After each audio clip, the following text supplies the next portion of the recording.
Have you heard of cystic fibrosis? If not, you may not be alone. There's only about 30,000 people in the United States with this uncommon disease. I'm one of these 30,000 people, and I was diagnosed when I was around the age of 4. It is important to learn about this disease, even though it is not very common, because it still affects people's lives in a lot of ways and can be very difficult to deal with throughout their lives. Today I would like to talk about information about this disease and how people treat it, their symptoms, and their lives with it. So first off, what is cystic fibrosis? Cystic fibrosis is a disease that affects the respiratory and digestive systems of the body. The main way that it affects these is with the thicker mucus that is produced by a person's body with CF. The mucus is thicker than an average person's, and it blocks air passages and passages in the digestive systems of the body. The thick mucus can block airways, making it difficult to breathe, and can later have a lot of issues down the road. In the digestive system, the mucus does the same thing in blocking paths that digestive enzymes need to digest the food. Those are the two main effects that cystic fibrosis has on the body, but there's also less important ones like the sweat glands and the clubbing of fingers. And it is mostly diagnosed at birth or in early stages of life, but does not happen all the time. For example, I was diagnosed when I was 4 years old, which is later than most people are. Next, I will talk about the symptoms of cystic fibrosis and the signs. So the most common symptoms are bad weight and height, so overall bad growth or slow growth, cough, shortness of breath, bad stools, and lung infections. The bad stools come from the digestive system, and so a lot of times if you have greasy stools, this could be an effect to cystic fibrosis.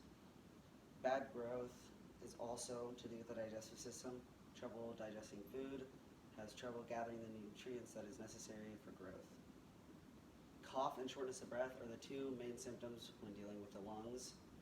The cough is due to the thick mucus, and the shortness of breath also is due to thick mucus clogging up the passageways, making it harder for a person with CF to breathe.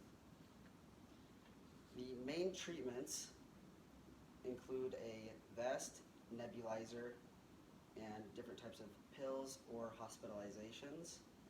Now, the vest that is used most of the time looks like this, and what it does is when a patient with CF wears the vest, it is hooked up to a machine with a tube that is inserted right here on the vest, and it pumps air through the vest, vibrating the lungs and upper stomach area to break up that thick mucus and make it move throughout the passages better.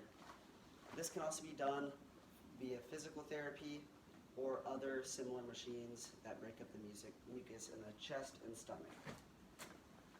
That one is mostly for the lungs, along with this next one, the nebulizer cup. Now, this is one of the various types of nebulizer cups. They're mostly plastic. You open it, put the medicine in here, close it, and then it's hooked up to an air pump, an air compressor that turns the liquid medicine into air vapor that is breathed in through the person's lungs. There's a variety of different pills that someone with CF has to take, including acid reflux pills and Creon, which replaces the digestive enzymes to help a person digest their food. Now, in dealing with lung infections, which are common with CF, most of the time the only way to treat that is with some type of antibiotic, which is mostly given through an IV and hospitalizations, or sometimes medicine through the nebulizer cups.